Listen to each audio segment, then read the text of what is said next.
Hello, and welcome to another lesson with Miss Washington.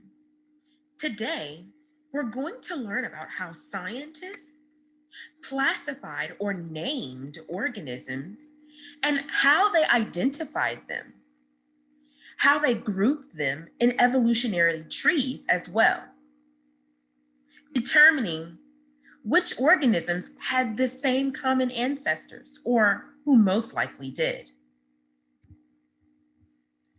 In this presentation, we will be analyzing how classification systems or naming systems have been developed upon speciation, upon the changes of species over time.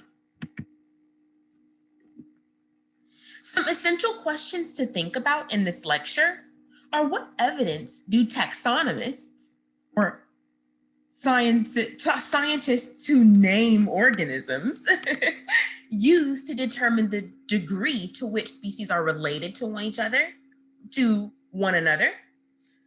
What is a major classification system used by biologists, and how does it differ from systems used in the past? And what are dichotomous keys and how are they used? So before we even jump in, why in the world do we want to name organisms, to classify them? Why do we want to put a name to everything out there? Well, biologists classify organisms into groups for two reasons. It's easier to study groups of organisms than each individual type because there are millions of organisms.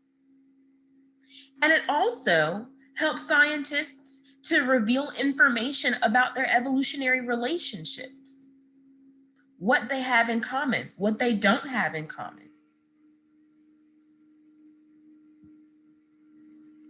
So how do scientists categorize and name and classify organisms? Taxonomy is the field of biology that deals with classifying organisms or naming organisms. In the past, scientists used to just use similar structures, right? Comparative anatomy, based off of the organism's physical appearance to classify organisms into groups. So in the past, scientists used those homologous structures, those structures that had the same structures but different functions. They looked at analogous structures, structures that had the same function but different structures. And they even looked at vestigial structures.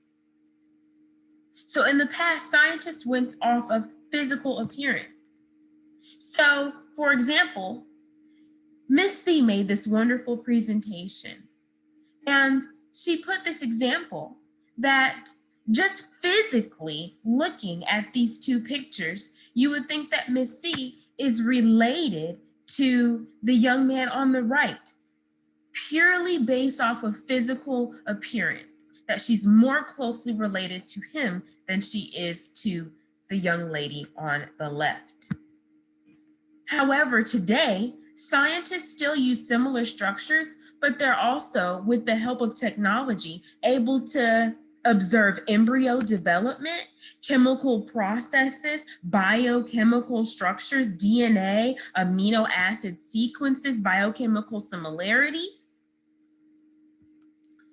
to compare the more accurate similarities between organisms. Upon comparison with the help of technology, you would actually see that the DNA of Miss C and the young lady on the right are more closely related because they are half sisters, versus on the left, the young man is just a friend. So technology has enabled us to dive deeper into comparing and classifying organisms. Organisms are actually put into classification levels. So there are levels to naming and classifying an organism. There's a memory trick to remember the levels. Dear King Philip came over for good spaghetti. By remembering the first initial of each word, you can remember the name of each level. Dear King Philip came over for good spaghetti. The classification levels are based on size. The largest and least specific group is the widest group and at the very top of the inverted pyramid or the inverted triangle. Inverted means upside down. So the upside down triangle, the largest portion, the widest portion, the biggest portion on the triangle is also the least specific group. This is the domain. As the triangle gets more narrow towards the bottom, the groups become more specific, leaving you with the smallest, most specific group, which is a species. So the largest group is a domain. The least specific group is the domain. A more specific group is the kingdom. A more specific group is a phylum. A more specific group is a class. A more specific group is an order. A more specific group is a family. A more specific group is a genus. And the most specific classification group is a species. So as the groups get more and more specific, a smaller amount of organisms can fit into that group. So it gets more exclusive as the triangle narrows. So there are three domains that are broken down into 6 kingdoms. The 3 domains are bacteria, archaea, and eukarya. And the 6 kingdoms are then divided into these 3 domains. Bacteria includes eubacteria. Archaea includes ARCHAEBACTERIA. And eukarya, as a unit to reach back, eukaryotes or eukaryotic organisms are plants, animals, fungi, and protists. So their kingdoms are PLANTAE, ANIMALIA, fungi, and PROTISTA. So, in order to classify organisms in these 6 kingdoms, there's criteria. There are things that you have to have as that organism in order to fit into that kingdom. Remember, as we were talking about the classification levels, it gets more exclusive as the levels become more specific. So what is that criteria? Let's talk about the criteria that makes it that exclusive. So the criteria that we ask for each kind of cell or each kind of organism is, what type of cell is it? Is it prokaryotic? What kind of cell is it? How many cells is it made of? Does it have a cell wall? And how does it eat? How does it get its nutrition? What type of nutrition does it need? So when we ask what type of cell it is it a prokaryote or a eukaryote? That's going to help us place it in one of the 6 kingdoms. We ask, how many cells does it have? Is it unicellular or multicellular? That's going to help us place it in the kingdom as well. We ask, does it have a cell wall or not? That's going to help us place it in the kingdom. And last but not least, how does it get its nutrition? How does it eat its food? How does it metabolize? How does it eat and live, right? Is it an autotroph? Does it make its own food? Auto means self. Does it make itself? Is it self-feeder? Excuse me. Is it a self-feeder? Or is it a heterotroph? Does it get its food from somewhere else? Does it eat different things? So is it a producer or a consumer? So here's what classifies an organism as a eubacteria or archaeabacteria in those kingdoms. Organisms in these kingdoms are prokaryotic, so they have no nucleus. This is the defining characteristic of this kingdom. All organisms of this kingdom have to have no nucleus. They are all unicellular. Remember, prokaryotic organisms, this is a unit to reach back. Prokaryotic organisms were theorized to be the first organisms on Earth. And since they were small and simple, they didn't need a whole lot. So they were single cellular and can only be unicellular. These organisms did have cell walls, that extra layer of protection. Eubacteria had an extra layer of protection in its cell wall or around its cell wall called peptidoglycan, which is an extra reinforcement, whereas archaebacteria do not. Eubacteria and archaebacteria possess both types of ways to gain nutrition. Some of them are producers or autotrophs who make food for themselves, they're self-feeders, and some of them have to eat other organisms in order to survive. It depends on the organism. So for example, E. coli is an example of a eubacteria. It's this blue-green algae. It's able to make food for itself. It is an autotroph. Whereas some examples of some archaebacteria are bacteria that live in extreme environments like thermal vents or salt lakes. So living in extreme cool temperatures or extreme hot temperatures or heated temperatures. Now we move into the land of eukarya. We first begin with the most simple eukaryotes, protists, in the family in the kingdom Protista. These are eukaryotic organisms, which happen to be the defining characteristic of this kingdom, because these simple organisms have a nucleus. That's what makes them eukaryotic. They have a true nucleus where that DNA is located and housed. They're also unicellular. This is another defining characteristic. Protists are eukaryotes like animals, plants, and fungi, but the defining characteristic of their kingdom is while other kingdoms, other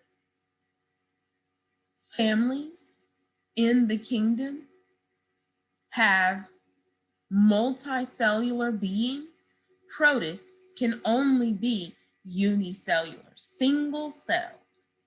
Some protists have cell walls and some don't.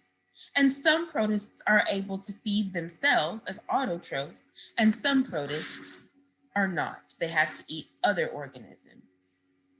This is a unit to reach back. Parameciums and amoebas have to engulf other organisms in order to gain nutrition. They're heterotrophs.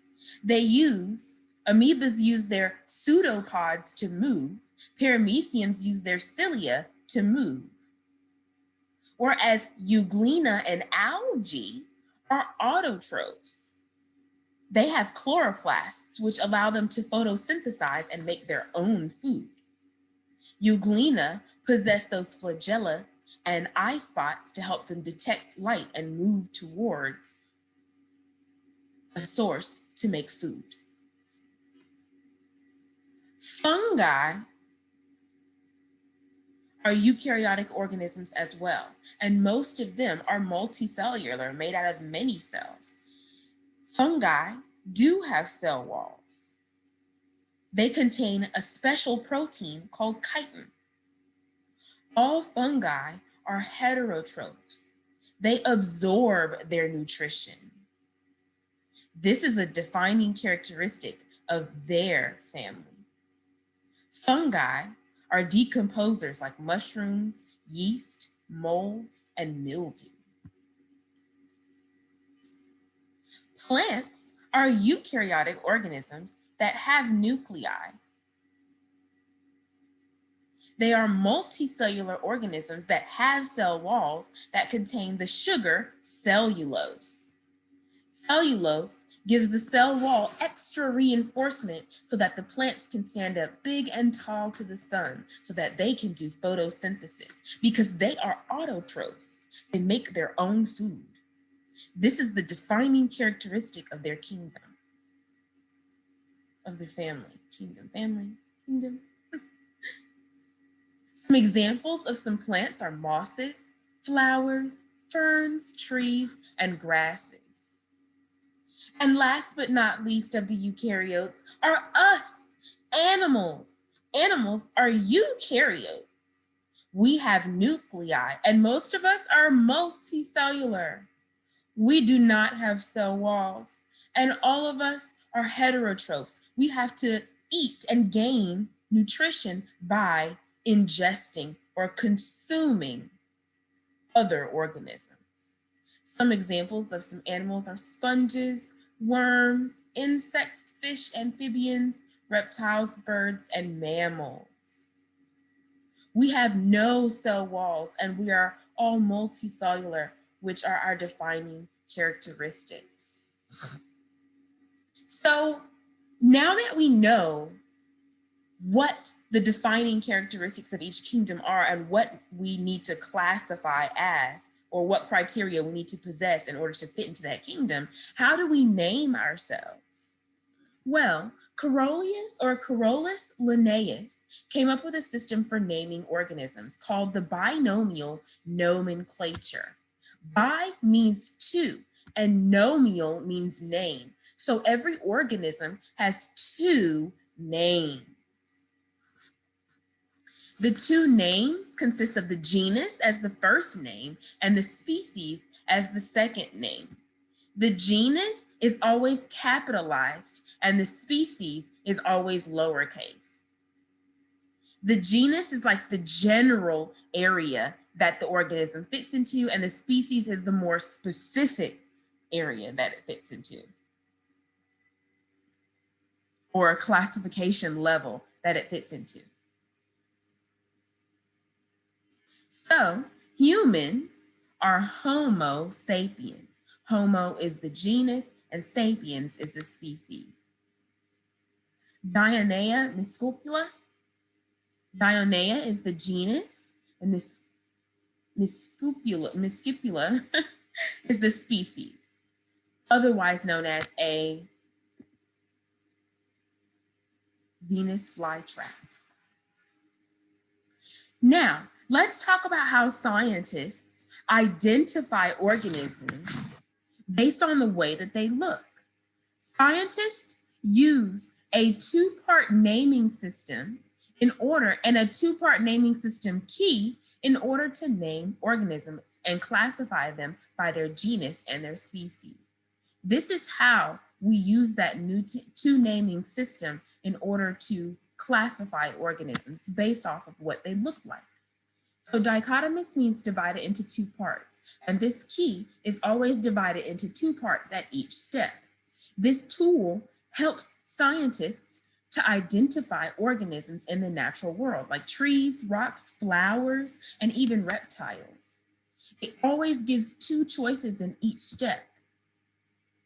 So one snake is poisonous and the other is not, and using a dichotomous key can help us find out which one is which. So let's try to identify some of these insects at the top. We're going to learn how to use a dichotomous key. We always start at 1. Let's say we want to identify the first insect to the far left, the red insect with the spots. Let's say we don't know what any of these insects are. We always start at 1, and you choose the statement that matches the organism and follow the instructions provided. Continue until you reach the organism's name. So we're looking at this first top organism right here to the top left. It's red with the spots. So it says, are the wings covered by an exoskeleton, or are the wings not covered by an exoskeleton? So we look at this picture of this insect and I don't see any wings that are visible. So they are covered by an exoskeleton or a hard shell. So then we go to step 2. So here we are at step 2. Is the body a round shape or is it an elongated shape, a long rectangular shape? And the body is a round shape, so it must be a ladybug. Let's do another one. Let's do the third insect in this. So right now we have the third insect with the blue abdominal region. All right, so it says, are the wings covered by, so we always start at one. One, are the wings covered by an exoskeleton, or are the wings not covered by an exoskeleton? And right now I see the wings, they are not covered. They are in plain sight. So it says go to step 3. So we skip step 2. It says go directly to step 3. So I skip down to step 3. It says, do the wings point out from the side of the body, or are the wings pointing to the posterior or the back of the body? And the wings are pointing out at the side of the body. Look, they're pointing straight out to the side, horizontally. So the wings are pointing out from the side of the body, so that must be a dragonfly. So that is how we use a dichotomous key. You always start at 1 and you use the features on the organism and choose between the 2 choices and follow the steps. Let's do one more example together. So let's do A. Let's do leaf A. I have leaf A circled right here. Let's do leaf A. So leaf A, looking at leaf A, let's start at number 1. Always start at 1. Does it have needle leaves or non-needle leaves? And this does not have a needle leaf. So we go directly to 3. So we skip down 2 and go directly to 3. And it says, does it have simple leaves where it's a single leaf, or is it made of a compound leaves? Is it made of leaflets? So does it have multiple leaves? And looking at this, it's a single leaf. So it says go to 4. So we go down to 4. Does it have smooth edges or jagged edges? And looking at leaf A, it has those smooth edges. So we go down to 5. So is the leaf edge smooth or is it lobed? And it's actually smooth. So it's a magnolia leaf.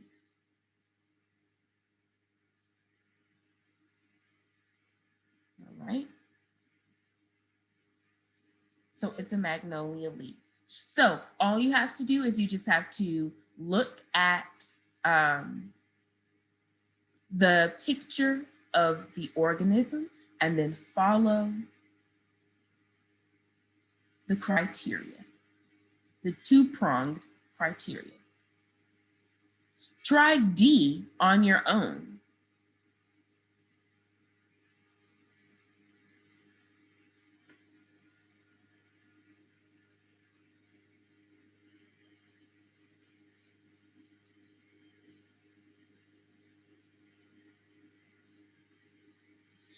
You should have gotten pine leaves or pine needles.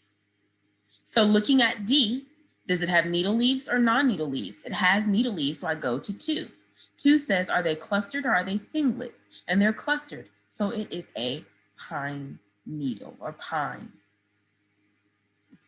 So scientists used the similarities, the biological similarities and the physical similarities in order to classify organisms and even group them on evolutionary trees as a way to see who had common ancestors and how long they've been around. So an evolutionary tree, also called a phylogenetic tree, shows evolutionary relationships between organisms, extinctions, so organisms who are no longer living, and similarities and differences between organisms, so what they have in common and what they don't. Looking at an evolutionary or phylogenetic tree can be looked at in 2 different ways. An evolutionary tree on the far left is made of ancestors that are older. So the far left is the oldest, the root, the beginning. The far right is present day, the most recent. These are called branches. Branches are when an organism diverts and evolves into another species. So with these branches, These are different organisms, and each area where a branch branches off or meets is a common ancestor, an organism that these two different species or organisms has in common. So looking here, this point is a most recent common ancestor between A and B. Though A and B may be two different organisms, they have this recent common ancestor here. Down here, this branch signifies a most recent common ancestor between organisms A, B, C, and D, and E, because this branch, these branches deviate from this point. Wherever a branch deviates from is where there's a common ancestor. So where would the common ancestor for organisms A, B, C, and D be? Or where is the common ancestor of organisms A, B, C, and D?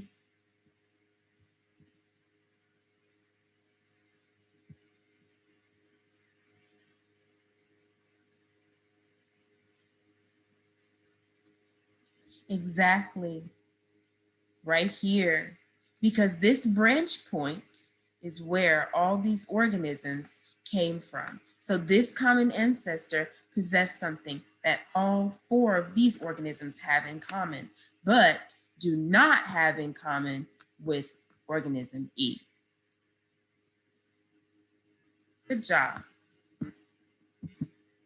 Sometimes they can be called cladograms. But the same concept still applies. It shows how organisms have common ancestors that have features in common.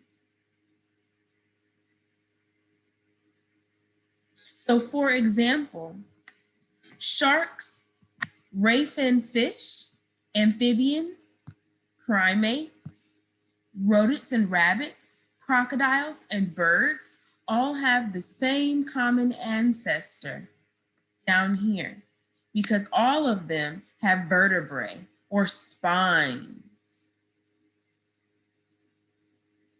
because all branches lead back and are connected to this common ancestor.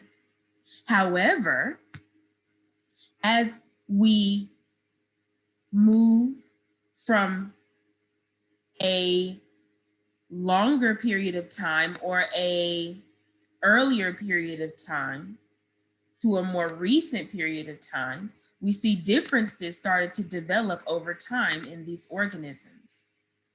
This is considered to be ancestors.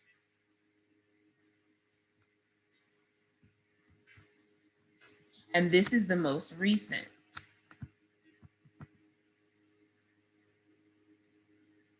And so if we look now, ray fin fish and amphibians have two different common ancestors, because while ray fin fish may have bony skeletons like amphibians do, ray fin fish do not have four limbs. So they don't have the same common ancestor as bony skeleton fish do.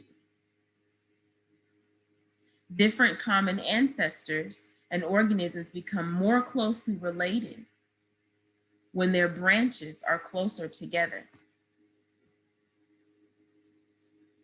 So then that's what I'll say instead. Instead of saying that amphibians and ray fin fish have different common ancestors, they have one common ancestor in common. But when looking at organisms, amphibians and primates are more closely related than ray fin fish and amphibians are, because primates and amphibians have four limbs. Ray fin fish do not. As organisms evolve, the closer the branches, the more recent the common ancestor. When looking at evolutionary relationships, organisms on closer branches are more closely related, as previously stated. So, which organisms are more closely related? Crocodiles and frogs or crocodiles and birds? So let's look at the branches. Crocodiles and birds or crocodiles? So crocodiles and birds. Let's look at crocodiles and birds. What is the common ancestor between crocodiles and birds? At what point do both crocodiles and birds have the same deviation point? Right here.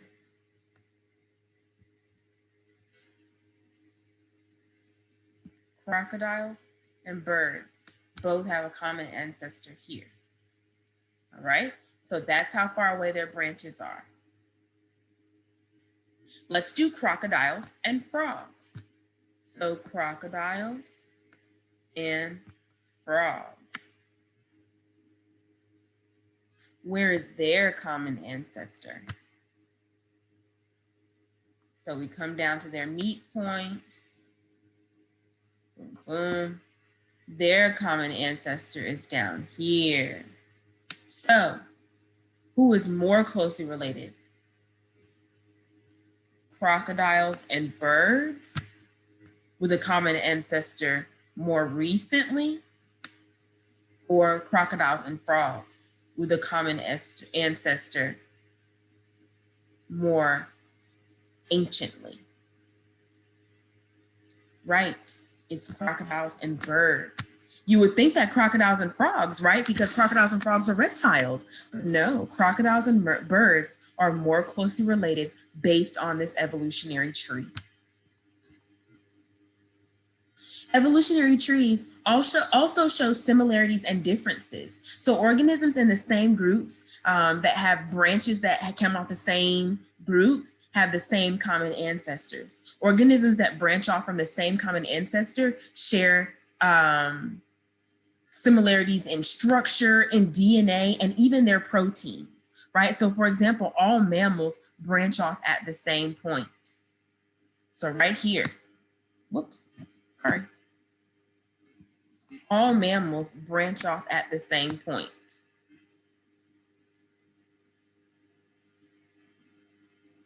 Right here. All mammals branch off at the same point. So there are similarities that as all mammals, think about the mammals now. There's donkeys, horses, monkeys, pigs, rabbits, all mammals now. We're mammals too, as humans, we're mammals. And organisms that branch off from the same common ancestor completely share similarities in structures, in DNA and proteins, right? The bones that we have, the way that we develop, our protein sequences, we share a lot of similarities. So we have some common ancestor, or it's theorized to believe that we have some common ancestor.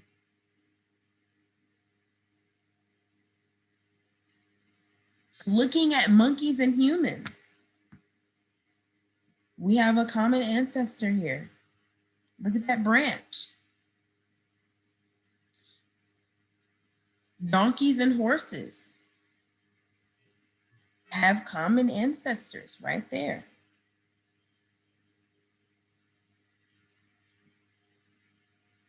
Okay. So let's answer this practice question. It says, according to the cladogram shown, which organisms are most closely related? So it says exospermin, and I'm not going to try to say these words, but exospermin and tachyhagana. I hope I did not mess that up, but the concept is what I want you to get, right? So let's do exospermin, which is here. Ta is here. And so the common ancestor, where do they meet? Okay, where do they meet? Right here. Remember, this is an ancestor, and this is the most recent.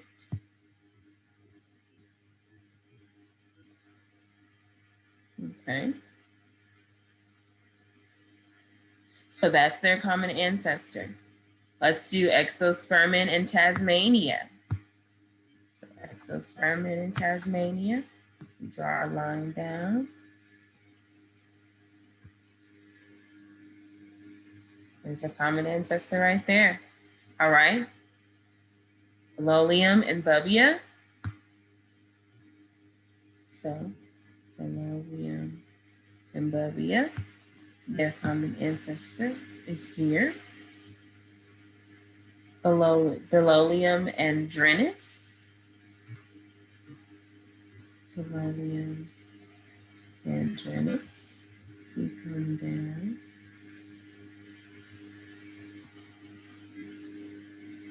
That's their common ancestor. And last but not least, exospermin and Drenus. So exospermin and Drenus. Bring our line down. Our intersection point. So remember, organisms whose branches are more and most closely related are closer together. So of these 5 choices, which two organisms are more closely related, whose branches are most closely related and have a closer intersection point, whose branches are closer together?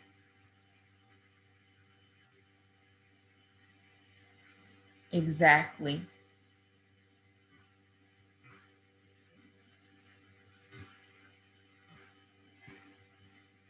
Phylloleum and Bubia.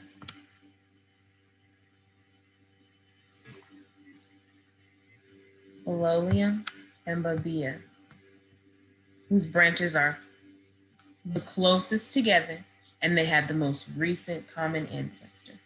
They are most closely related. Okay. One last thing.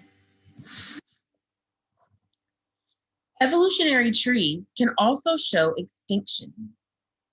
Extinction are branches that will go all the way, branches that go all the way to the top are currently living species. That's the most recent living species. Branches that end before the top are extinct, and none of those species are alive any longer. So remember, when you're reading an evolutionary tree or a phylogenetic tree or a cladogram, if you're reading from left to right, the leftmost is the oldest, and the rightmost is the newest. When you're looking at cladograms and phylogenetic trees that are vertical, up and down, the bottom is the oldest, and the top is the most recent and the newest. So branches that end before the top have been extinct or are organisms that are no longer living. Thanks so much for watching.